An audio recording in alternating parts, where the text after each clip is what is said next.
Nah, logika-logika usul fikih ini yang kemudian dipakai Wali Songo. Dipakai Wali Songo kemudian membiarkan sekian tradisi yang insya Allah itu salah sebetulnya. Tapi tidak sebanding dengan asmani Allah Subhanahu wa ta'ala. Misalnya begini. Gini iki dirungokno mawon. Sampeyan ra paham mboten napa-napa. Sampeyan nak ra paham sanggep ae tawadhu. Sepantese wong awam yo ora paham. Nak paham dadi kiai. Terus biasa mawon sampean arah paham aja tersiksa. Umpamanya jenengan mboten kiai kok kon paham. Nah sampean pinter kados kula mestine ora ngrungokno, semangate hasuh. Terus rivalitas betul. Nah cara Mbah Mun nak cerita ngoten, dhisik ke zaman bodho iku angger kiai mbok cucuk. Bareng padha kiai niku koyo saingan. Niku pun sunatullah ndak bisa dihindari, niku pun sunatullah. Terus kembali lagi logika usul fikih niku dipakai oleh Wali Songo. Ngeten ada cerita ini rungokno nonton. Itu sudah saya cek di beberapa riwayat termasuk di Musnad Imam Ahmad. Ada orang ini bukti teorinya Wali Songo itu benar. Wonten tiyang gadah kesalahan. Niku dokumen kesalahan niku madul basor sepanjang mata melihat. Wes ngoten jumlahnya 99 bok.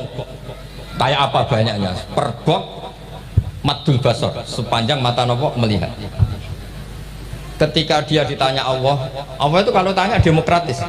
Adzolamat kata bati. Jangan-jangan malaikat saya sentimen. Kalau kamu jelek ditulis, kalau baik enggak Gusti. Afalaka udhurun. Jangan-jangan kamu saat salah itu punya alasan. Enggak Gusti, ya memang salah. Tapi kata Allah, sudah kamu tenang saja, kamu punya ini. Itu hanya satu box. Ya kira-kira kayak tempat jam tangan ya. Enggak, kamu punya ini cukup ya. Terus malaikat tanya, ya Allah, apa artinya, apa ngefek itu kalau ditimbang dengan kejelekan sebanyak itu dengan satu box jam. Orang ini juga bilang, Gusti sudah ada usah ditimbang, nggak ngefek itu pasti kalah. Tapi setelah ditimbang menang yang satu box kecil tadi. Karena di situ adalah la ilaha illallah Muhammadur Rasulullah. Jadi malaikat diancam sama Allah, kamu berani tidak mempertimbangkan nama saya? Apapun banyaknya box itu dosa itu tidak saya. Kalau inilah ilaha itu nama saya. Kamu berani tidak mempertimbangkan nama saya? Ya tidak berani Gusti, ya harus dimenangkan. Nah itu. Semalahnya kok pengajian ini ya ono istilatur rijal wan nisa, tapi baru kayak ngaji di sepuro. Ya aja muni halal tapi ya aja muni terus gak ono faedahe. Di sepuro insyaallah. Karena kalau nuruti harus steril halal itu kayaknya ndak bisa. Terus di situ ditutup fala yaskulu ma'asmillahi ta'ala syai'un. Dibanding asmane Allah Ta'ala sesuatu itu ndak ada nilainya. Pasti menang Allah Ta'ala. Sehingga banyak ulama ngendikan kowe nak berdosa, bersalah maca iki. Dan kalau ada dosa misalnya catatannya satu box terus di bawah ada astagfirullah, malaikat ditanya sama Allah, kamu berani tidak mempertimbangkan nama saya disebut di situ?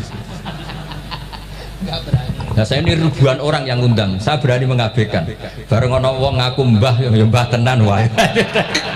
Ya terus ngoten. Kowe wani gak mempertimbangkan Gustofa sing mantune Mbah Maimun. Ya. Semoga cara pandang malaikat nanti seperti itu. Tapi nanti kalau malaikat cara pandang, mbah kok tukang makso putu. Itu mbah model opo. Nah saya ini sudah ngalah satu kali. Berikutnya logika kedua yang insya Allah terbangun di kalangan malaikat, yaitu mbah ora oleh maksa napa putu.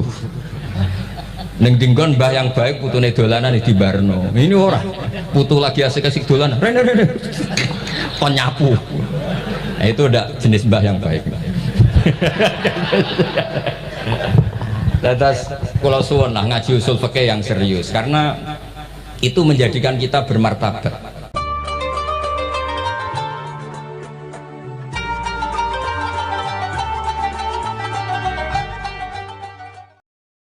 Dia tanya, mata sa'ah ya Rasulullah. Lama-lama Nabi diangen-angen ngono. Bener juga orang ini. Saya cerita kiamat kok gak jelas kapannya. Ini Nabi menjawab. Tapi karena Nabi orang-orang yang sangat pinter, tanya balik. Ma'atat dalah. Lalu kalau kamu berani tanya kiamat kapan, saya tanya balik, ya persiapan kamu apa?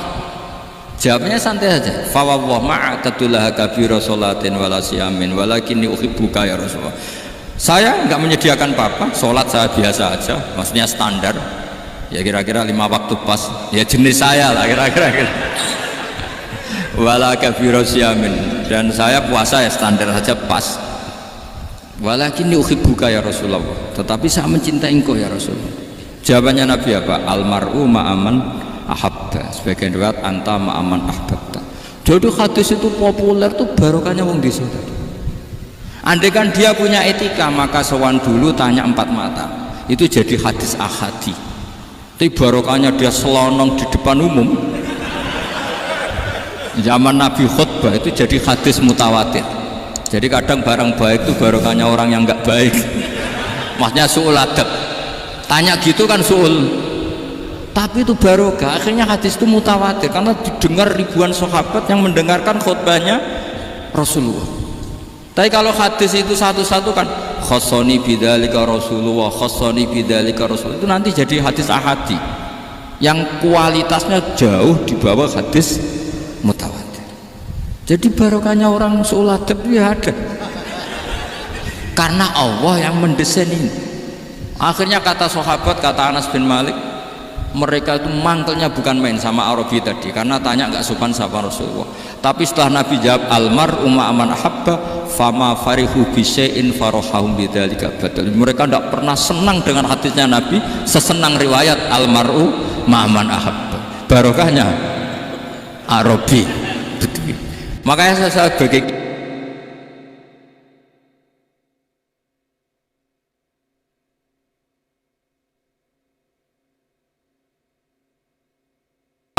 sebagai kiai ini bedui saya tak pertahankan ila yaumil qiyamah. Karena umat ini pernah terbarokai oleh orang apa? Bedui. Subal barokai suladab tadi. Jadi mohon ini supaya majelis ini barokahnya dia selonong di depan umum. Zaman Nabi khutbah itu jadi hadis mutawatir. Jadi kadang barang baik itu barokahnya orang yang enggak baik. Maksudnya su'ul adab. Tanya gitu kan su'ul. Tapi itu barokah. Akhirnya hadis itu mutawatir karena didengar ribuan sahabat yang mendengarkan khutbahnya Rasulullah.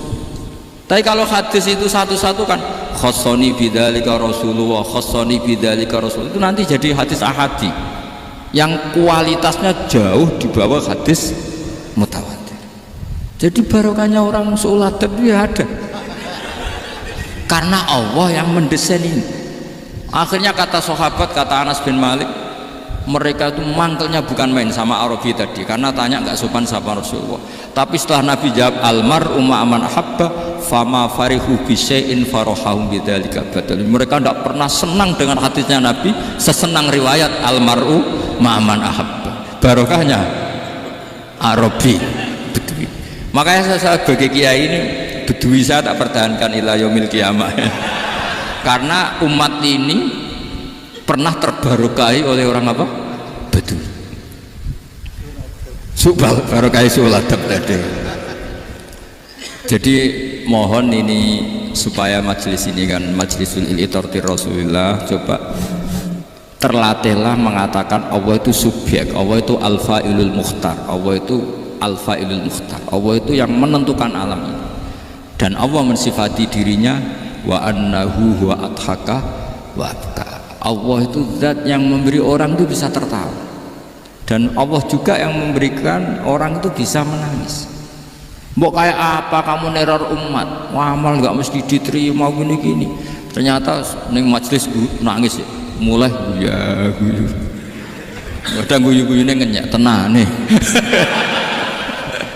Daripada apa ya agak-agak merodok orang yang dohirnya beda dengan batinnya, nggak perlu distatuskan seperti itu.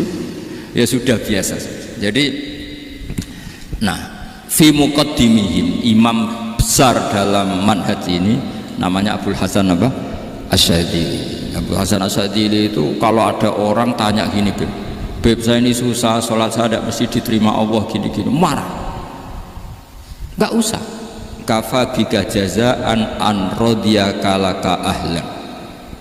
Sudah kamu ditakdir pernah sujud tuh.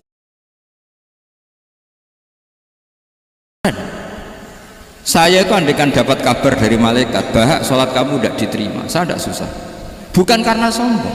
Pernah ditakdir sholat sujud ning Allah itu keren.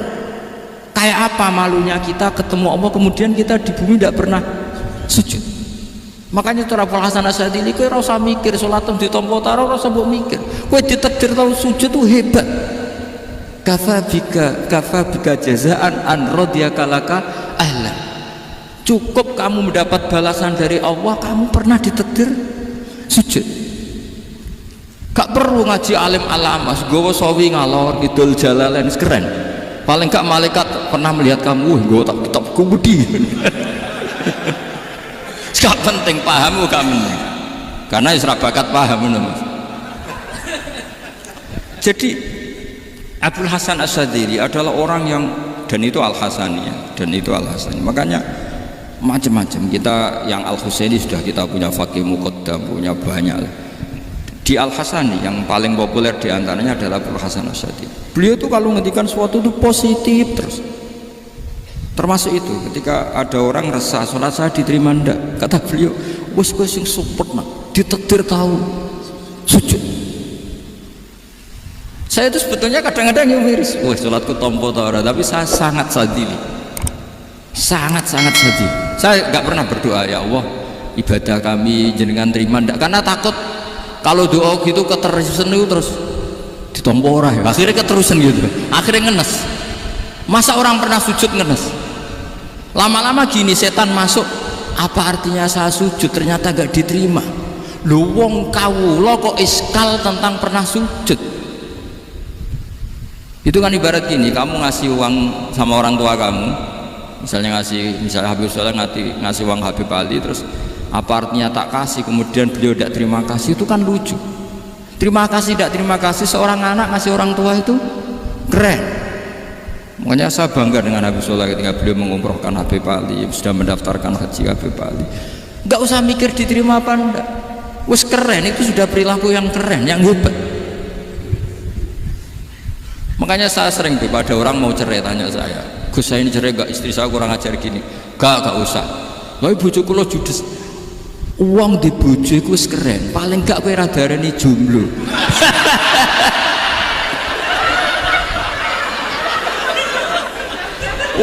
Diarani dudul ora enak. Wes luwe sabar di diarani dudul mek diarani bojo judes. Enak bojo judes cek gagah. Di bojo lah. Oh iya.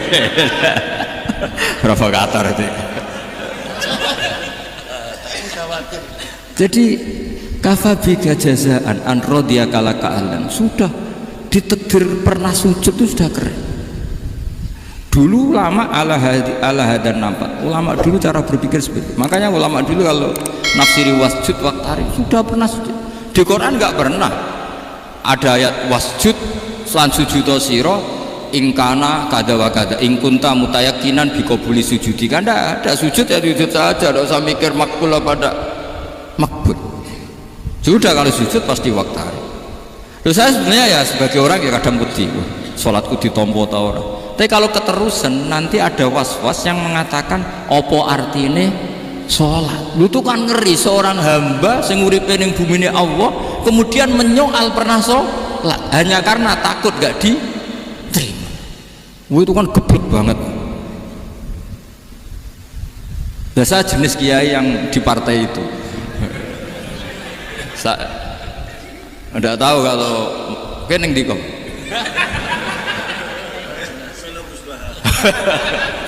Sedumat masa kamu gak ada keren blas. Jadi nah nanti kalau misalnya ada manhajnya Habib Soleh yang tidak seperti itu tidak apa-apa, mungkin supaya orang nggak takabur, nggak fakhr, sehingga makanya mulai dulu lama itu ya partainya kalau nggak rojak ya khauf. Nah saya ini yang jelas terang-terangan ikut partai rojak saja, apa? Partai rojak, karena banyak yang sudah di partai khauf. Tapi saya rojak yang bil ilmi tadi. Makanya Sayyidina Umar radhiyallahu anhu itu yang namanya sama sujud. Saya itu punya kitab, Habib Soleh pernah tak tunjukin saya, muji-muji sujud. Sayyidina Umar ketika ditusuk seorang kila itu Majusi, Abu Lu'lu' terkenalnya itu Ghulamul Mughirah terkenalnya, ditusuk, dia sahabat, beliau sahabat wali. Jadi nusuk Umar tuh kayak apa? Nusuk Mas Hakom aja dosa besar, apalagi nusuk Umar. Itu ketika ditusuk, dia itu ya punya dendam. Namanya manusia itu punya dendam. Maksudnya namanya orang kan mangkel sama yang nusuk. Kalau orang mangkel itu inginnya kan yang nusuk itu masuk neraka. Tapi apa kata Umar? Ngedikan gini, tanya pertama, yang nusuk saya siapa? Orang Majusi. Orang Majusi, Ghulamul Mughirah. Alhamdulillah alladzi lam yaj'al maniyati biyadi rajulin lam yasjud laka sajdatan yuhaju biha indaka yaumal qiyamah. Saya itu senang Gusti, yang nusuk saya orang yang nggak pernah sujud sama jenengan. Jika kalau saya dendam supaya dia masuk neraka, saya nggak takut orang itu nuntut sama saya. Tapi kalau dia pernah sujud, pernah sholat, kemudian dia masuk neraka karena nusuk saya, kemudian dia berargumentasi, saya pernah sujud ya Allah, kenapa engkau masukkan neraka? Saya tidak berani jawab ya Allah, saking hormatnya sama yang namanya sujud. Jadi kamu ada dendamnya kesampaian, cara Jawa ya, dendam dengan tanda kutip ya, tidak makna semestinya. Jadi mantel mbek sing nusuk, nak mlebu neraka pantes, wong ora tau sujud wae Gusti gitu. Tapi kalau pernah sujud, kemudian dia masuk neraka karena saya, bisa yuhajuni biha yaumal qiyamah. Jadi kayak apa sujud? Saya apa? Nabi itu kalau muji sujud sampai ngitkan wa hatta takuna sajdatul wahidatu khairan minad dunya wa ma fiha. Nanti kalau kamu di akhirat ketemu Allah, kenangan terbaik kita apa? Di dunia pernah sujud. Keren kan? Cara ning pondok wis tau bayar syariah mulai. Cara sowan kiai tau ngampopi Mas. Wis go jajan. Nah tapi kadang syaitan itu masuk tadi. Apa artinya sujud gak mesti ditompo, apa artinya sowan Habib ngaturi gak mesti ditompo, ngaturi kiai. Akhirnya ada ketakutan. Nah kalau ketakutan ini berlebihan lama-lama, ma faidatus sujud. Wah itu sudah buruk sekali. Wong hamba kok tanya ma faidatus sujud. Nah ini di pentingnya mazhab-mazhab Syadzili. Jadi saya ngaji agak-agak uraan wa amdan. Kalau ini watak sudah bukan. Jadi uraan itu ada dua, ada yang amdan bismil ilm, ilmunya banyak terus milih manhaj. Insya Allah saya partai itu. Ada yang uraan bakat Mas. Ada ya? Ada apa banyak? Nah sebetulnya khauf juga gitu Beb. Ada khauf itu karena ilmu. Ada Habib alim alama atau kiai alim alama, dia tahu masyarakat kalau ngikuti Gus Baknya jadi fakhr, kurang tawaduk, terus dia milih partai khauf. Lah yang buruk itu ada kiai yang milih khauf aja dari awalnya sati cilik, jenisnya wis sati. Jadi sebenarnya dia tidak cukup ilmunya nerangkan khauf, cuma jenisnya wis sati cilik. Wong ning omah iku lawang dikunci, ono gludak-gludak, ono hantu putih. Jadi ya sama, yang bawa rojak bisa bawaan dablek, yang bawa khauf bisa saja bawaan hati cilik.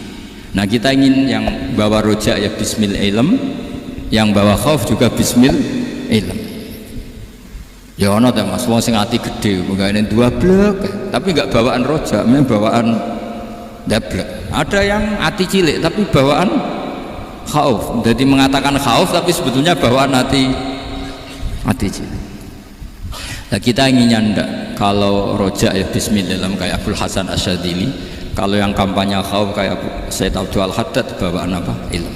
Sehingga kita ini kul inni ala bayyinatin mir rabbi, semua itu berdasar ilmu sing jelas welo-welo. Makanya semua nabi memaklumatkan apa? Kul inni ala bayyinatin mir rabbi. Jadi semua ilmu syaratnya apa?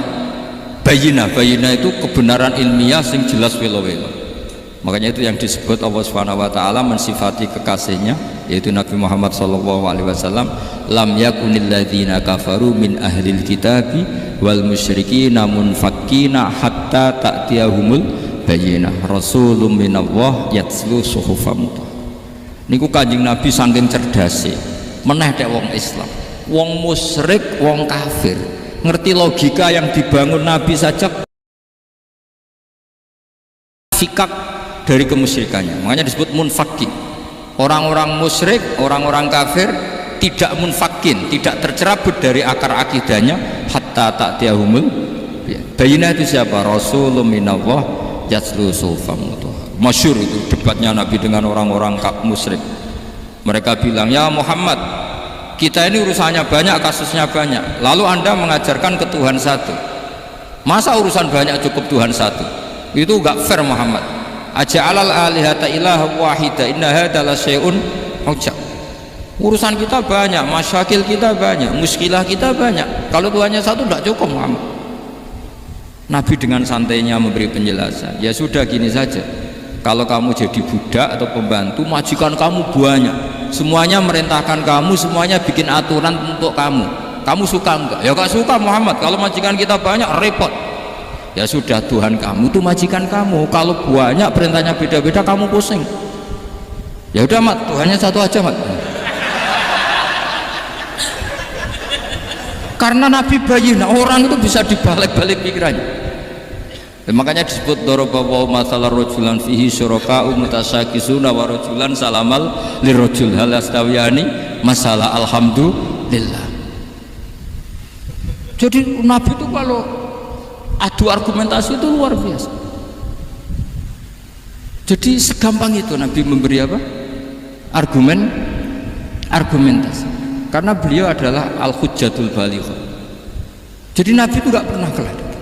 Pernah Nabi debat sama orang Yahudi, Muhammad, saya ini turunan Ibrahim, kita ini Israel ya, kita tahu Israel adalah turunan Nabi Israel, nama lain dari Yakub bin Ishak bin Ibrahim. Padahal Yakub ini punya anak namanya Yahuda, makanya Yahuda bin Yakub bin Ishak bin. Kita ini yang mirip Ibrahim, bukan kamu. Tapi orang Yahudi itu nggak apal nasabnya, sehingga mereka bilang kita ini saking baiknya Ibrahim saja pengikut kita. Terus digojlok oleh Nabi, Ibrahim itu buyute Yahuda, makanya digojlok, ha antum haula'i hajatum fi malakum bi ilm falimatu hajuna fi ma laysa lakum bi ilm. Kita adu debat itu sudah ilmiah, kenapa kamu menjadi tidak ilmiah? Kenapa Muhammad? Terus Allah menurunkan wa ma unzilatit taurat wal injilu illa min ba'di afala ta'qilun. Artinya gini, kalau Ibrahim dikatakan Ibrahim Yahudiyah, itu sama dengan saya berkali-kali podo karo sampean misalnya ngendikan Mbah Zubair itu pengagumnya Gus Roji, padahal Gus Roji bin Ubab bin Maimun bin Zubair, misalnya Gus Roji bin Kiai Haji Ubab bin Kiai Haji Maimun bin Kiai Haji Zubair. Nah Ibrahim itu kan Yahuda bin Yakub bin Ishak bin Ibrahim. Terus mereka bilang Ibrahim itu pengikut Yahudi. Itu kan kebalik kayak Habib Hasan itu pengagum Habib Soleh. Kan Habib Hasan rohnya ini gimana ini sih mbahnya kok dianggap. Nah sehingga orang Yahudi ketika Nabi berdebat beda dengan Nabi Muhammad SAW. Ketika ditanya kenapa kamu yakin agama tauhid, millata abi, karena ini agama nenek moyang saya, millata abikum apa? Ibrahim. Jadi jelas akhirnya orang Yahudi ngerti. Ya kan sama dengan mengatakan tadi Pak Karno itu pengagum Puan Maharani, kan aneh nggak kalimat itu. Mbah Hasyim Asy'ari itu pengagum Gus Dur, gak lucu itu debat. Jadi Nabi itu orang yang bayinah itu kalau menerangkan kebenaran itu bahkan orang kafir pun bisa infikak, bisa munfakin, tercerabut dari akar kekafiran. Nabi itu mudah sekali merubah logika. Makanya di Quran sering ada kata aro'aitum, karena memang tadi. Nah saya mohon apapun pilihan anda rojak kayak Abul Hasan Asy'adili tadi, ketika orang resah sujudnya diterima apa enggak, sholatnya diterima apa enggak, beliau bisa berargumentasi betapa pentingnya sujud. Wes sajong kowe iku kawula, tahu sujud iku keren. Saman bayangkan betapa malunya kita kalau kita ketemu Allah kemudian di dunia enggak pernah. Lho paribasane kula mlebu swarga lah isin. Mlebu swarga tapi ning donya ora tau isin. Sama seperti kue di guru, saurip-uripmu ora tau salam templek wis. Kira-kira meskipun salam templek ora penting. Ya ora penting to, misale soleh salam templek 50.000 duwe wis akeh ngono. Nak masakom penting kudu rokok. Itu bukan nilainya kok, betapa malunya kita. Saya dulu mau sarang, andai kan tidak pernah khidmah sama, iya malu tenan sebagai apa? Santri. Makanya Sayyidina Umar ketika beliau dibunuh orang, itu pertanyaan pertama, dia pernah sujud enggak? Enggak pernah. Andai kan dia pernah sujud, maka saya tidak berani masukkan dia masuk neraka. Takutnya dia protes sama Allah, ya Allah saya pernah sujud, kenapa harus di neraka? Atau Umar ditanya Allah gini, Umar, kue ridho wong sing tau nyembah aku kemudian dia di neraka, kayak apa ya? Jadi makanya Umar ketika wafat ketika alhamdulillah alladzi lam yaj'al maniyati biyadi rajulin lam yasjud laka sajid. Ya, jadi saya mohon sekali, jadi majelis ini sebuah majelis mubarak, caranya tauhidnya dibenarin. Apa tauhidnya dibenarin? Jadi Allah itu adhaka wa abka, Allah itu al-hadi, Allah itu ar-razzaq. Sehingga menteri ekonomi mbok salah rumusillah wong tetep mangan. Mergo Allah itu ar-razzaq. Mbok negara dikelola keliru lah wong tetep mangan, wong Allah itu ar-razzaq. Kiai rada akeh sing di masalah, tapi ya tetep agama ini jalan. Lho andai kan syaratnya agama ini kiai ini bener, wah ya repot. Kowe iso bayangno masakom bener terus. Tapi agama ini berkali-kali, coba di TV itu banyak nyun sewu, ada ustadz, ada kasus apa, ada kiai, kadang ada masalah hukum. Agama ini jatuh enggak masalah. Padahal di TV sudah dinasionalkan kan, ada kiai terlibat kasus hukum atau ustadz tertangkap karena melakukan apa itu. Tapi enggak ngefek, karena agama ini bihifdillah wa biriayatillah. Sama. Negara mana-mana kadang manajemen ekonominya nggak jelas, tapi masyarakat ya makan karena Allah Razzaq.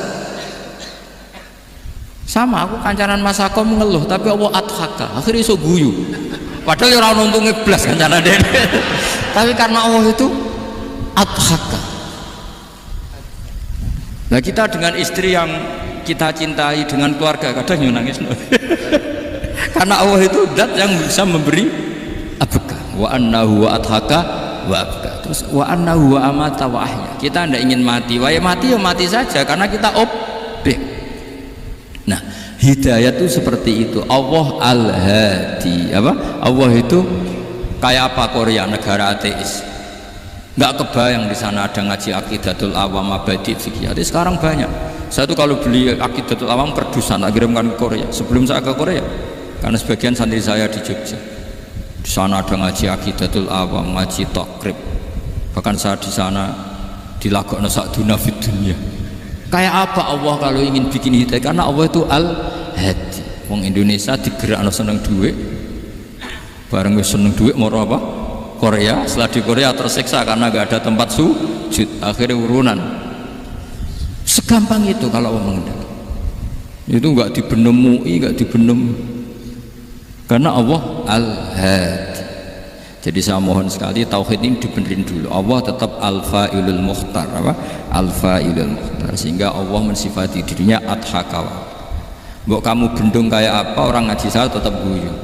Sekarang iso mbuli saya, oh Gus Bak piye ngaji tidak guyu. Allah yang memberikan guyu kamu itu. Andai kan sesuai status kamu, kowe ora ngarep iso guyu. Utang akeh, jatuh tempo, bojo ora percaya. Gede-gede ya, kayak paham. Ya jadi ini tak isyatkan jenengan saya ini tadi bawa kitab Fathur Rahman di Libya itu, karena mau tak kasihkan hadiah ke saya itu Marhafid sebagai penyempurna karena beliau sudah Al-Husaini. Semoga ini dapat barokahnya Al-Hasani. Ini dikarang oleh zurianya Abdussalam bin Masis. Abdussalam bin Masis adalah guru dari Abul Hasan apa? Asyadili. Jadi kita tahu Sahibul Hikam Ibnu Athaillah As-Sakandari muridnya Abul Abbas Al-Mursi. Beliau muridnya Abul Hasan Asyadili. Beliau muridnya Abdussalam Aba bin Masis, yaitu Alami Zada ini min dzurriyyati Abdussalam bin Masis. Pakai kendaraan terus menghadap sekenanya. Kalau mau ke Banyuwangi berarti menghadap ke timur. Itu yang boleh hanya sholat sunat. Kalau sholat fardu harus berhenti. Karena Kijang ini dalam kendali Anda. Kecuali dalam surah yang kendaraannya tidak dalam kendali Anda. Misalnya kita naik pesawat. Jadi harus dibedakan. Jangan mentang-mentang Nabi sholat di onta kemana saja menghadap. Tapi konteksnya kan onta ini, cara berpikir onta ini dalam kendali Nabi. Tapi kalau pesawat kan tidak. Jelas ya. Jadi makanya ini pentingnya proporsional. Jadi kalau kita naik Kijang misalnya mau ke Banyuwangi, kalau waktu duhur ingin sholat ya harus berhenti. Karena yang aina matawajjahat bihi rakhilatuh, kemana saja kendaraan membawa kita itu dalam konteks sholat apa? Sunnah. Jadi ini pentingnya ulama. Ini yang dikatakan al ulama warasatul apa? Anbiya. Karena sanad ini musalsal terurut sampai Rasulullah SAW. Terus ada lagi ayat umum yang akhirnya jadi judul umum. Misalnya begini. Kita tahu cerita Nabi Khidir, di antara ceritanya ada satu kampung itu pelit. Makanya orang pelit itu wajib didendami. Karena Nabi pun itu baik-baiknya orang. Kalau sama orang pelit tetap dendam. Karena buruk-buruknya orang itu orang pelit. Tahu kan alamatnya orang pelit? Qoribun minan nar, ya dekat-dekat neraka itu kata-kata. Karena al-bakhil qoribun minan nar, ba'idun minal jannah. Jadi kalau sama tanya alamatnya ya dekat-dekat neraka. Singkat cerita, Nabi Musa dan Nabi Khidir itu kecapean sekali masuk satu kampung. Karena saking kecapean, lapar, minta kampung itu menyediakan makanan. Istatama itu mereka minta makan, saking laparnya, saking karena di perjalanan yang melelahkan. Istatama ahla fa'abau ayyudayifuhuma. Tapi kampung situ kampung pelit. Jika semuanya tidak mau yang ngasih apa? Makan. Tapi pas mau keluar dari kampung, ada tembok, ada kayak prasasti itu, yang mau roboh. Yang mau apa? Roboh. Terus sama Nabi Khidir, tembok yang mau roboh ini ditata. Ditata jadi baik lagi. Nabi Musa, kata Nabi Musa, kok kurang pegawaian mau medit, pager ibu urusi. Makanya dendam sama orang meditnya agak sunat.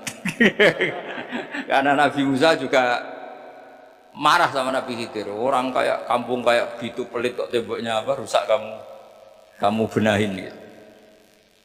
Terus Nabi Khidir menjawab, wa amal jidaru fakana lulamaini yatimaini fil madinati wa kana tahtahu kanzul lahuma wa kana abuhuma sholihah. Begini loh, tembok ini adalah penyimpan harta. Penyimpan harta untuk anak yatim. Bapaknya dulu itu soleh. Artinya terus dibabkan oleh ulama, babu ikrami sibyanil mu'minin. Bab kita memuliakan anak-anak orang soleh. Sehingga dalam adat kita menghormati Habib, menghormati Gus, menghormati anak pahlawan, menghormati orang-orang yang dulu berjuang kepada apa? Untuk apa? Indonesia. Karena di antara yang dipertimbangkan Nabi Khidir adalah wakana abuhuma sholihah. Tentu kita menghormati putra-putri yang dulu mendirikan UII, macam-macam. Ya tentu proporsional, tapi tetap saja dapat poin dulu atas nama putra pahlawan, putra orang-orang soleh. Karena Nabi Khidir ketika mempertimbangkan itu alasannya wakana abuhuma sholihah. Fa'arada rabbuka yablugha ashuddahuma wastakhrijakan zahuma. Tentu Allah ingin kalau tembok ini roboh kemudian kelihatan apa khazanahnya atau tabungannya nanti dipakai orang-orang zalim. Kalau dipakai orang zalim maka yang berhak tidak mendapat. Sama. Negara ini itu dimerdekakan oleh para pahlawan supaya dikelola secara kesolehan, supaya dikelola secara orang baik. Maka orang soleh semua harus ikut kompetisi dengan tanda kutip merebut negara. Karena apa? Tapi tentu tidak perlu chaos, tidak perlu anarkis, karena tentu kemerdekaan ini dibela-belain supaya kita jadi baldatun thayyibatu wa rabbun ghafur. Sama. pertimbangannya Nabi Khidir, kalau ini kebongkar tersibak pasti diambil orang-orang zalim. Dan akhirnya yang yatim tadi tidak dapat. Akhirnya dibabkan lagi di bab tertentu. Bab menjaga harta supaya tidak dikuasai orang zalim. Jadi akhirnya menjadi sekian varian ilmu. Pertama, varian ilmu bab menghormati anak orang soleh. Terus bab supaya harta ini tidak dikuasai orang zalim dan seterusnya. Nah, saya harapkan nanti dengan ulumil Quran kitab Itqan itu nanti aturan-aturan seperti itu tertanam pada Anda. Sehingga sebetulnya ulama fikih yang ngarang kitab sampai satu boto-boto itu sebetulnya ya normal-normal saja. Kalau sampean sudah mengkaji ilmu yang kayak saya kaji itu normal-normal saja. Misalnya begini, saya beri contoh ya. Orang munafik itu disifati Allah gimana? Wa idza qamu ilas sholati qamu kusala. Orang-orang munafik adalah orang ketika mau sholat itu bermalas-malas. Terus kitab Fathul Mu'in atau Fathul Wahab atau kitab semua kitab fikih bikin judul gini. Saya masih ingat takbirnya. Wa yusannu nasyatun di sholatin. Disunatkan kalau sholat itu ketok gumrigah, ketok semangat. Fa inna Allaha ta'ala dzamma tarikihi, karena Allah mengkritik atau menyalahkan orang yang kalau sholat itu tidak nasyat, tidak gumrigah, tidak semangat. Mergo seperti itu adalah fi'lul munafikin, perilakunya orang munafik. Terus ditulis wa idza qamu ilas sholati qamu kusala. Artinya di situ Allah mengkritik orang munafik. Kenapa? Karena kalau sholat males-malesan. Anda ingin bersifat kayak orang munafik apa bersifat kayak Rasulullah? Tentu ingin seperti Rasulullah. Kalau ingin seperti Rasulullah ya wasari'u ila maghfiratim mir rabbikum. Kalau ada kebaikan harus cepat-cepat, harus disegerakan. Nah, sehingga nanti babnya ya sudah tidak tentang orang munafik. Babnya begini, babul musara'ah ilal khairat wa tarkil kasli. Bab bergesa-gesa atau bergegas dalam kebaikan dan meninggalkan malas. Jadi tidak lagi tentang sholat, tapi tentang kebaikan apa saja. Jadi kalau kamu punya hutang bisa nyaur jam 7, nyaur jam 9 pasti disalahkan Allah. Karena bisa saja dalam 2 jam ini kita mati. Paham ya? Begitu juga kalau kita sholat bisa awalal waktu, kenapa tidak awalal waktu? Meskipun akhir waktu ya diboleh. Itu ya tadi babnya ya tentang wa idza qamu, orang munafik itu ya seperti itu. Akhirnya apa? Ayat ini turun tentang orang munafik tapi pemaknaannya umum. Ini disaksikan apa? Orang-orang tua kita ini ada Pak Ersoya, ada Pak Pon. Pemahaman ini harus dikawal dan ini tradisi ulama. Saya pastikan di pondok-pondok atau di Al-Azhar di mana saja, Itqan itu dipakai disertasi doktor. Jadi kalau betul nanti kita mengkaji itu sudah doktor semua, doktor tafsir semua, dadaan maksudnya. Memang itu mau tidak mau dan itu mudah sekali. Saya ulang lagi itu mudah sekali. Kenapa kata Imam Syafi'i fa innal uqula mutarratun ila qabril haqqi, karena akal itu dipaksa untuk menerima kebenaran. Ciri utama kebenaran kata Rasulullah matma'an nabi qabr. Jadi menerima itu pasti clear. Makanya disebut kebenaran itu ma'ruf, mudah dikenali. Sesuatu yang salah bahasa Arabnya itu mungkar, angkarohul aklu. Akal itu tidak nyaman. Makanya disebut apa? Munkar, sesuatu yang diingkari. Akal itu asing. Ya asing tuh misalnya, sepeda motor ini milik siapa? Milik Zaid. Ya sudah lah saya pakai, tidak usah pamit. Akal pasti, ini kok aneh, nggak milik orang kok nggak pamit.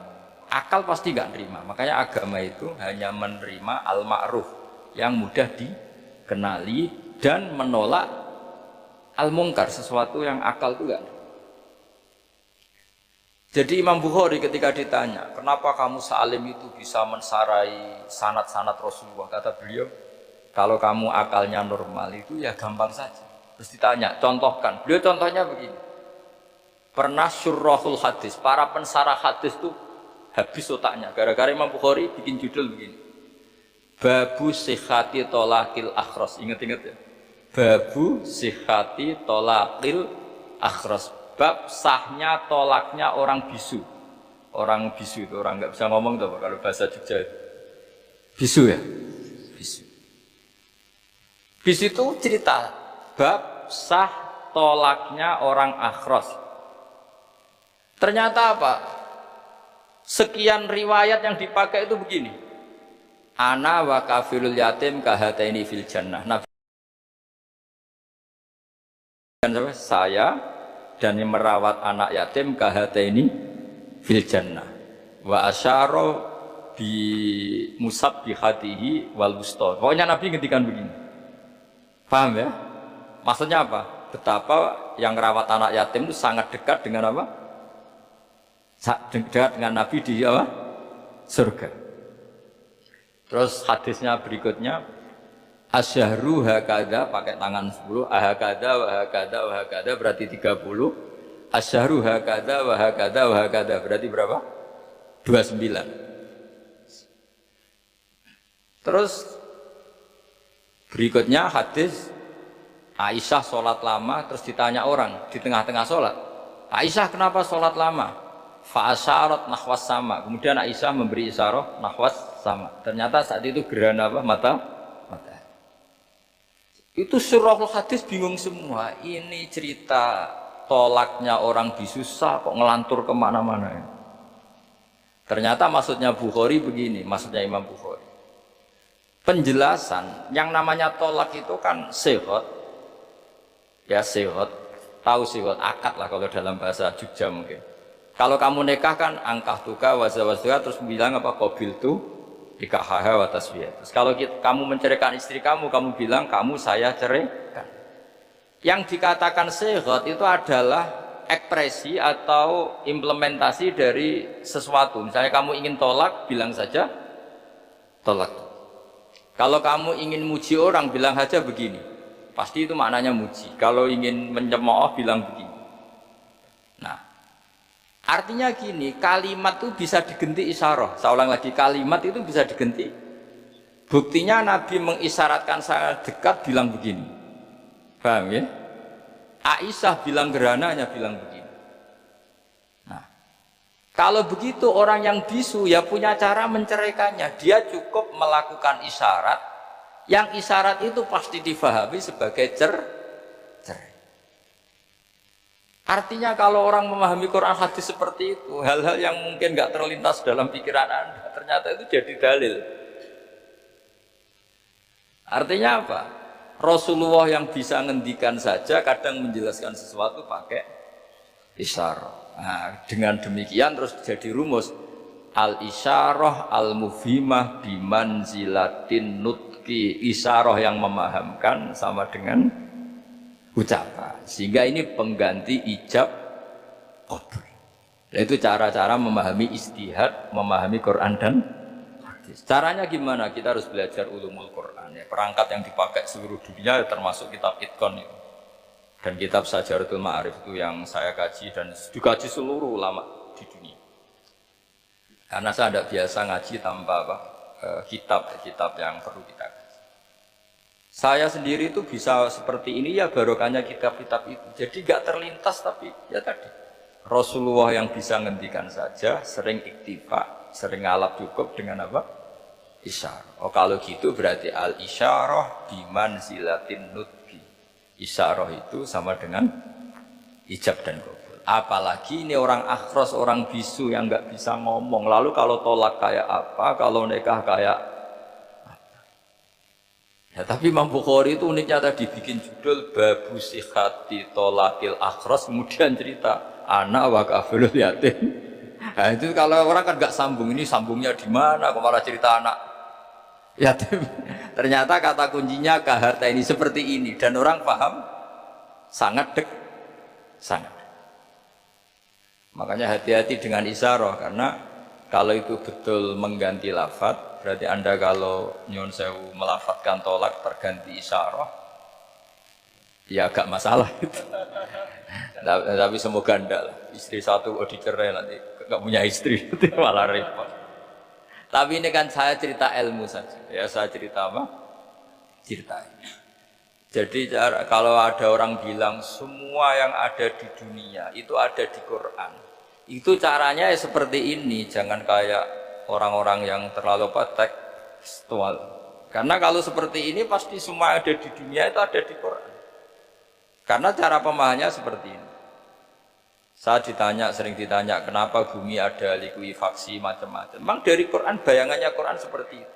Amin tuman fis sama ayyakhsifa bikumul ardo fa idza hiya tamur. Memang dari awal Allah bikin bumi ini potensi likuifaksi. Potensinya itu melumer. Tamur itu memang maknanya melumer. Dan ketika Allah nyifati bumi wal ardi dzatis sada, sodun maknanya pecah. Dan Allah tidak sekedar mengatakan pecah, dzatis sod, sifat dasar bumi itu mudah pecah. Jadi kalau dzat itu sifat dasar. Jadi meskipun Quran tidak meneliti spesifik kayak para ahli gempa, tapi dari awal Allah ngendikan bumi dzatis sod wal ardi dzatis sod. Bumi adalah berkarakter pecah. Kenapa berkarakter pecah? Karena dari awal bumi ini lempengan-lempengan. Di Qurannya dijelaskan gitu. Wa fil ardi qita'um mutajawirat. Bumi yang kelihatannya banyak, kelihatan satu, sebetulnya dari qit'ah, dari potongan. Lah qit'ah itu jamaknya qita'. Terus disebut mutajawirat, saling berdampingan. Kalau dalam bahasa Arab, berdampingan itu berarti sel-selnya beda. Kalau bahasa Arab bilang sesuatu yang bercampur namanya mukhalatoh, jadi satu. Kalau yang beda jenis namanya mujawar. Nah, Al-Quran itu bilang wafil ardi qita'um mutajawirat. Bumi ini karakternya per potongan-potongannya karakternya beda. Sehingga memang potensinya bumi ini hancur. Apalagi dari awal memang dipersiapkan mau dihancurin. Makanya nggak usah takut kiamat. Memang rencana Tuhan mau dihancurin. Makanya sanggup takwa saja. Kalau ingin menghentikan penghancuran ini tidak bisa. Itu sudah dalam rencana Tuhan pasti dihancurin. Makanya kalau orang sufi ditanya, kenapa tidak bangun rumah? Gimana aja mau rencana menghancurin bumi, kok rumah tak tata nanti juga hancur. Tapi kalau di Islam kota saya ngomong gitu kan dia apa ini orang nggak jelas ini. Padahal yang kedonyan itu yang nggak jelas. Tapi ini saya cerita, jadi supaya UII yang didirikan ulama-ulama. Saya masih ingat ketika Profesor Zaini cerita, Pak Zaini, saya ini kan kiai, saya tidak punya gelar apa kok jenengan minta bantuan ini. Katanya Pak Zaini dulu UI ya didirikan banyak kiai dan sebagian pendirinya juga nggak punya gelar. Gitu. Tapi mendingan nggak punya gelar manfaat daripada punya gelar nggak manfaat. Malah problem. Tapi ya nggak masalah. Sudah ada manfaat, tidak punya gelar malah repot lagi. Sudah cara berpikir gitu saja. Pokoknya sementing semuanya baik apa saja. Jadi nanti setelah sampai mengkaji ulumul Quran ya tadi seperti yang dikatakan Imam Syafi'i itu gampang sekali. Kenapa gampang? Karena fa'innal uqula muttarratun ila qabulil haq. Akal ini pasti dipaksa untuk menerima kebenaran. Kayak saya berkali-kali ditanya sama seorang kiai, kenapa sih Gus masalah la ilaha illallah kok sampai Nabi ngendikan wa in zana wa in saraka. Siapapun yang melafadzkan la ilaha illallah Muhammadur Rasulullah itu suatu saat pasti masuk surga. Meskipun dia pernah zina, pernah maling. Itu jelas teks hadis di Bukhari, di Muslim. Wa in zana, wa in saraka. Meskipun zina dan ini bukan berarti Nabi melegalkan perzinahan, enggak. Ma'adzallah, enggak akan terjadi. Nabi melegalkan perzinahan. Tapi Nabi ingin ngendikan begini. Absolutisme kebenaran itu tidak terganggu oleh kesolehan dan kefasikan. Karena kebenaran absolut siapapun akan ngomong seperti itu. Saya berkali-kali nyontohkan, Rektor Al-Azhar akan bilang 1 tambah 1, 2. Lonte ya bilang 2, koruptor ya bilang 2, KPK ya bilang 2, 01 ya bilang 2, 02 ya bilang 2. Karena absolutisme kebenaran. Dan Nabi itu ingin mengatakan bahwa Allah Tuhan ini kebenaran sejati, sehingga siapapun yang melafadzkan sah. Sehingga orang yang kafir 70 tahun sekali melafadzkan syahadat sah, tidak usah begini. Pak kafir, soleh dulu ya beberapa tahun gitu. Baru Anda sah melafadzkan kalimat la ilaha. Tidak ada seperti itu. Semua ulama ijma, orang kafir 70 tahun melafadzkan la ilaha illallah sekali, langsung menjadi muslim. Kenapa sah?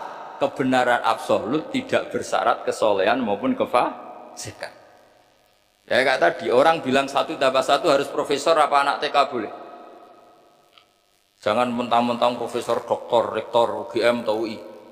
Tadi anak kecil bilang berapa 1 tambah 1, 2. Sudah tak bilang 4. Tidak bisa.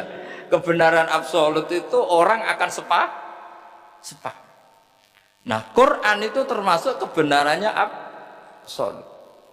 Maka harusnya siapapun bisa memahami Quran. Termasuk orang yang belum Islam. Sekarang saya tanya ke sampean, ketika Umar masuk Islam karena dengar Quran itu dulu dengarnya apa dulu Islamnya? Dulu dengarnya dan dia paham. Wa ma huwa min kalamil basar, ini tidak mungkin omongan manusia seindah ini. Karena mudah difahami Quran. Nah sekarang enggak, karena ada sistem akademik. Itu terus orang macam-macam urutannya. Jadi repot sekarang. Kalau kata tafsir At-Tabari lebih ekstrim lagi.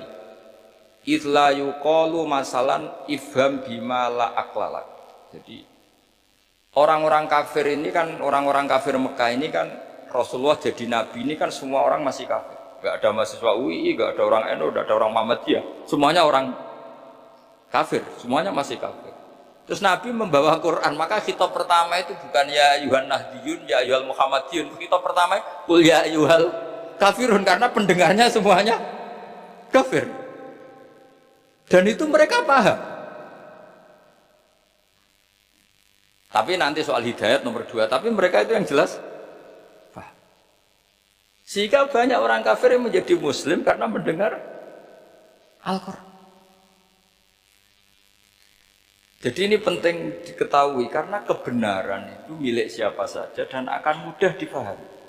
Kayak tadi, kalau 1 tambah 1 2 itu rektor ya bilang 2, anak TK ya bilang 2, musuh kamu ya bilang 2, kamu atas nama sentimen dengan musuh pun tetap bilang. Nah di sini kadang Nabi ngendikan mangqala la ilaha illallah dakhalal jannah wa in zana wa in saraka. Proporsinya seperti itu, bukan berarti Nabi melegalkan zina, bahwa kalimat ini kalimat yang kebenarannya absolut sehingga siapapun sah mengatakan itu, meyakini itu meskipun punya masa lalu seperti. Jadi jangan salah makna terus Nabi melegalkan, tidak sama sekali. Jadi saya mohon ini jadikan satu ilmu, bahwa ilmu adalah tetap apa? Sehingga ada ayat qulil ladzina kafaru iyantahu yughfar lahum ma qad salah. Katakan kepada orang-orang kafir, sekali menghentikan kekafirannya yughfar lahum ma qad salah, maka kekafiran di masa lalu dianggap hilang dan dia hanya dengan status yang sekarang, yaitu seorang mukmin. Karena dia disahkan melafadzkan la ilaha illallah. Makanya pernah ada cerita, ini penting saya utarakan ke jenengan. Ada orang kumpul kebo, singkat cerita, kumpul kebo lelaki sama perempuan. Suatu saat Nabi dikasih tahu sama tetangganya, ya Rasulullah, orang yang biasa kumpul kebo itu sekarang sudah nikah. Jawabannya Nabi unik. Alhamdulillah, kira-kira gitu kalau bahasa Indonesia. Qad kharaja min sifahin ila nikahin.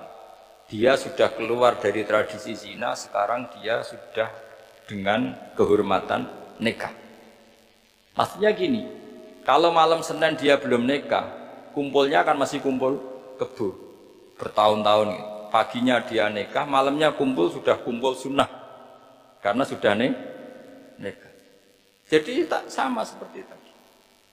Kalau dia belum melafadzkan kalimat tauhid, ya statusnya dia kafir. Sekali melakukan kalimat tauhid, ya statusnya dia muslim atau mukmin. Sama. Ketika hubungan intim tanpa nikah namanya sifah perzinaan. Sekali nikah ya namanya sunnah. Jadi semudah itu. Dan Nabi tidak tanya macam-macam. Mau ngendikan qad kharaja min sifahin ila nikahin. Sudah keluar dari tradisi sifah menuju nikah. Pertanyaannya gini, kenapa enggak disyaratkan ini itu untuk nikahnya? Misalnya macam-macam. Ya sebetulnya syarat itu pasti ada, cuma begini. Orang yang ingin menghentikan keburukannya harus kamu katakan sah sekarang juga, karena kita mengesahkan penghentian keburu. Jangan lalu orang yang mau tobat malah dipersulit. Jadi misalnya la ilaha illallah, kamu belajar makhraj dulu, bilangnya lah benar. Belajar bahasa Arab dulu. Ya kacau. Apalagi saya persiapkan seremonialnya dulu, nanti di masjid di syuting supaya satu Indonesia tahu yang Islamkan saya itu kiainya yang engkek, malah repot lagi. Ini penting saya utarakan supaya clear. Jadi Jadi saya ulang lagi, al-ibratu bi umumil lafzi la bi khusus sabab. Allah ya enggak apa-apa cerita Nabi Musa, cerita Nabi Isa, cerita misalnya begini, bolehkah orang soleh itu jadi raja?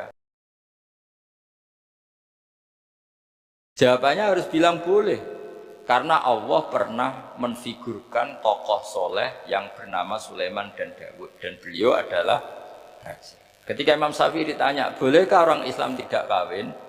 Ya asal dia ada zina ya boleh, karena Allah menyebut hamba yang soleh dan sebagian mereka tidak nikah, yaitu Nabi Yahya dan Nabi Isa, yaitu wasayyida wa hasura wa nabiyya minas sholihin.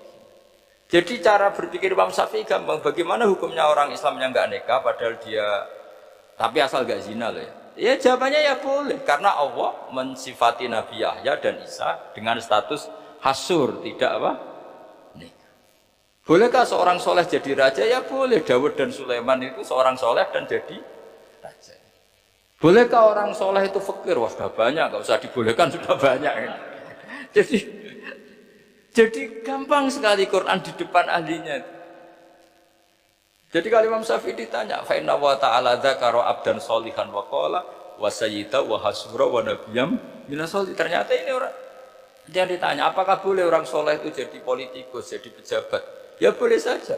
Faqad ataina ala Ibrahim al-kitab wal hikmata wa atainahum mulkan azim. Jadi ini yang boleh bukan sekedar Ibrahim. Padahal di ayat itu tentang ala Ibrahim. Cara berpikir ya tadi, ternyata kesalehan tidak mengganggu jabatan. Ya tentu ya maksudnya untuk kesalehan juga. Jika agama ini gampang. Makanya kalau ada yang tanya bagaimana perempuan punya aktivitas, ya jawabannya asal kebenaran ya boleh. Allah cerita Bilqis dan itu raja perempuan. Di hadis banyak kapan Aisyah memimpin, macam-macam.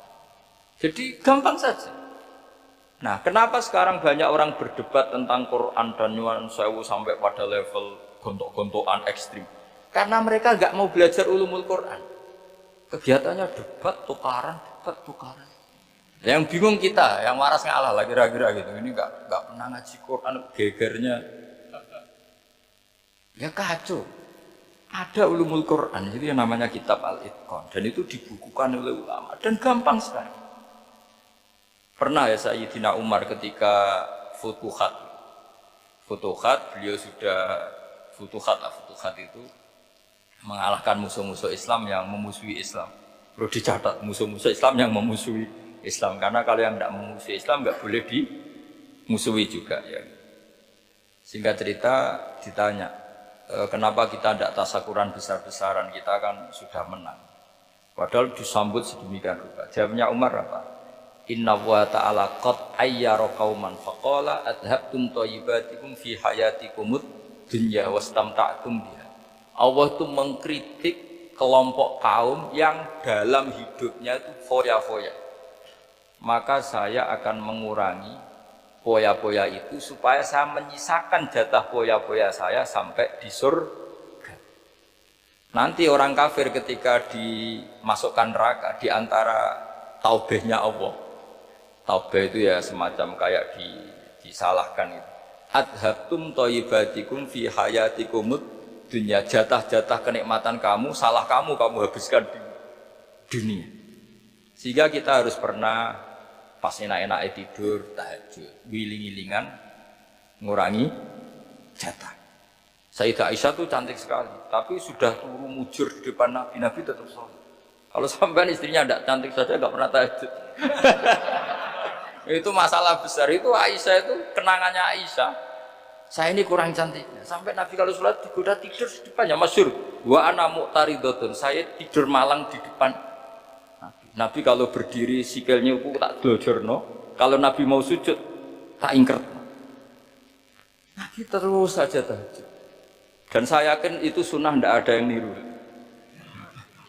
Aisyah loh, bukan yang Saudah, Aisyah.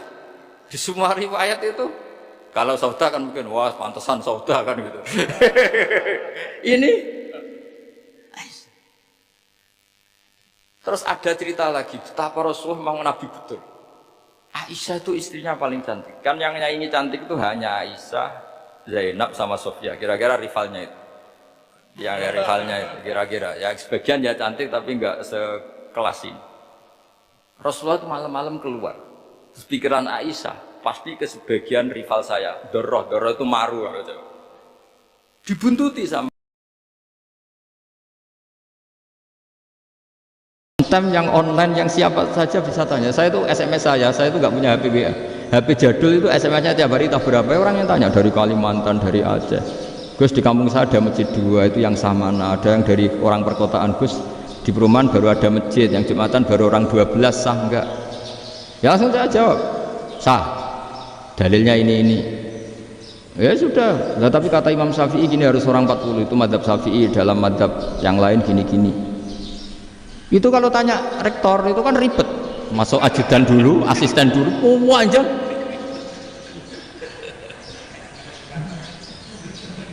Wah itu kan ribet kan, manggil dosen dekan VAI dipanggil, dekan VAI nggak mau langsung jawab, cari dosen yang nekuni itu. Usul fikih saya nekuni itu baru seminar, nunggu dulu mbak ini orangnya baru. Kok panjang kan, bisa tutup Islam kalau kesuwan. Coba kalau tanya kiai kan enggak ketemu di jalan. Dulu Mbah Zubair kata Mbah Mun, saya termasuk santri yang diapresiasi Mbah Mun. Dhisik Mbah Zubair yang ngono, anak nong takok pesuan gak oleh. Gak takok ning kene ae. Saya biasa ditanya orang ngedek-dekan. Ya alhamdulillah ilmunya cukup, kalau gak cukup kok sik. Jadi sebetulnya orang sopan itu ya agak-agak ada yang ditutupi sebetulnya. Mboten prayogi teng dalan ngenjang mawon madhep. Ya sebetulnya ya sebenarnya memang ilmunya agak cukup gitu. Tapi itu sebenarnya secara fikih itu haram, menunda itu haram. Ya haram tuh, coba bayangkan ya, kalau tanyanya sekarang, Gus saya ini sudah keluar darah 1 bulan penuh, padahal normalnya hanya 6 hari. Saya nanti sholat enggak? Kalau nginjang mawon dugi kula, berarti kan hari ini belum ada keputusan. Sholat apa enggak kan? Tapi karena modus tadi, boten prayogi nggih ngendikan ngoten teng dalan ngenjang tegen. Itu kemungkinannya 2, sopan atau goblok, itu saja. Kayaknya kalau sopan enggak lah. Kayaknya enggak lah kata. Karena secara fikih itu jelas haram. Bagaimana mungkin sesuatu yang harus dipraktekkan nanti zuhur dijawab besok? Berarti zuhur, asar sampai subuh belum ada jawaban, berarti enggak ada sholat kan? Makanya dibutuhkan orang-orang alim yang kultural seperti ini, dan NU menghormati kultural. Tapi Mbah Mun juga sangat menghormati Islam formal, karena tadi produk-produk formal itu bisa dilembagakan oleh negara, dan itu kita ikut untung. Makanya Mbah Mun kalau punya tamu KUA, punya tamu polisi sampai pejabat itu. Kenapa saya contohkan KUA? Supaya jangan kira seperti pendapat orang-orang hasud, wah mesti aja disolani presiden seneng, menteri seneng. Enggak juga. Sebenarnya semua kiai itu mulai KUA sampai polisi, polsek, polres itu seneng semua, karena sama-sama diajak mengawal bangsa ini, diajak mengayomi semua masyarakat. Tapi kadang-kadang masyarakat ngeritiknya, jenenge kiai disolani menteri ya seneng, presiden. Padahal yang sowan kiai itu mulai KUA, Kapolsek, kepala desa, RT, mudin. Itu mudin kalau tanya lucu-lucu. Gus kalau nate nyembelih pitik kemanian, pitik ego gede mah. Akhirnya Gus ngerti nak kemanian langsung tak sebelah pun. Terusane ku sak tau. Ribet. Ya tak jawab, lah pitike pas iki jek urip to. Terus urip Gus. Wis sah to madzhab Malik jek urip. Karena itu ada perdebatan antara madzhab Malik dan madzhab Syafi'i. Nah, cara Imam Syafi'i itu agak ketat. Hewan yang punya kehidupan sudah muttoribah, misalnya ayam jago, contohnya harus jago, karena kalau ayam kecil diikhlaskan haram. Jadi yang cilik wae kan gitu. Fikih itu ya, fikihnya orang Indonesia itu pecundang. Kalau ayam kecil nggak ditanyakan, mate ra wis. Kalau jago ditabrak truk kejet-kejet. Andai kan nggak disembelih pun mesti mati. Itu cara madzhab Syafi'i itu haram. Karena penyembelihan ini tidak menjadi penyebab kematian, tapi memang karena kecelakaan tadi. Tapi cara madzhab Imam Malik enggak.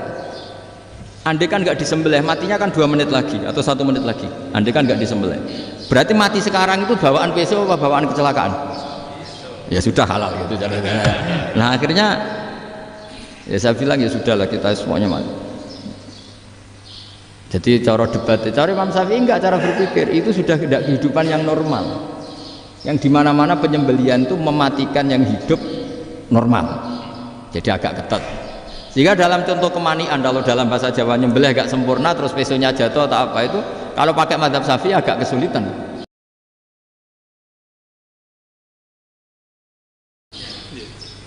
Jadi kalau mazhab Malik asal diselesaikan secara fauron, dan juga sebagian mazhab Syafi'i itu halal. Nah orang mesti tanya gitu, Gus, wedhusku tabrak truk, eman Gus kejet-kejet. Nak pitik cilik ra ditakok.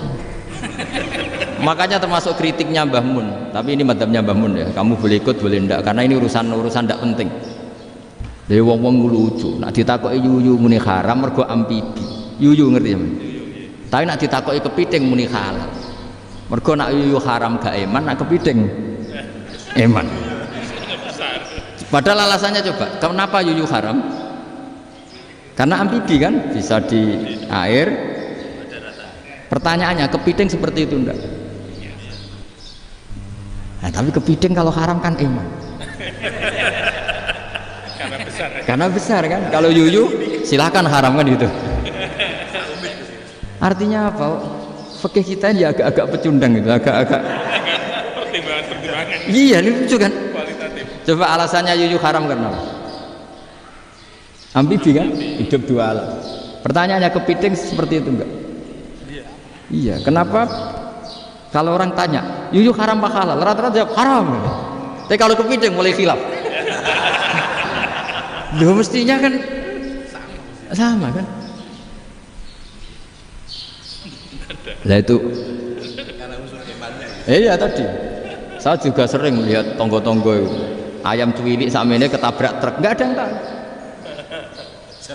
Tapi saya pernah jalan-jalan di Narukan sini, ono jago ketabrak, sing duwe langsung marani kula pas saya naik motor, Gus ini halal apa haram?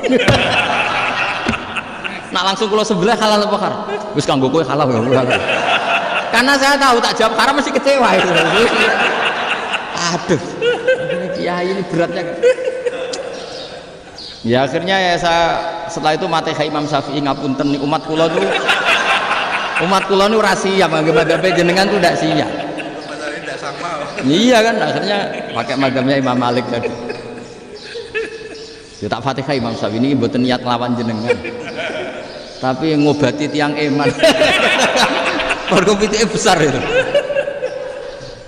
Jadi ini kan ceritanya itu, makanya yang rileks saja lah, bahwa Islam ini yang rileks, yang menyenangkan, karena ya agama ini harus menyenangkan. Raditu billahi robba, raditu itu senang banget, ridho itu puas, nggak boleh beragama pertuntungan terus emosinan, ya marem atau raditu itu marem, jadi yang ya saya kira demikian. Assalamualaikum warahmatullahi wabarakatuh.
jangkar bilang Muhammad.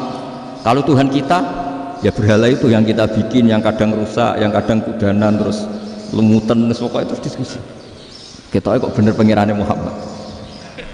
Terus Muhammad Abu Jahal mulai dhisik Muhammad itu ora tau bodoh nih. Mulai dulu Muhammad tuh gak pernah bohong. Abu Jahal waduh wis bodoh nih ngongkonan.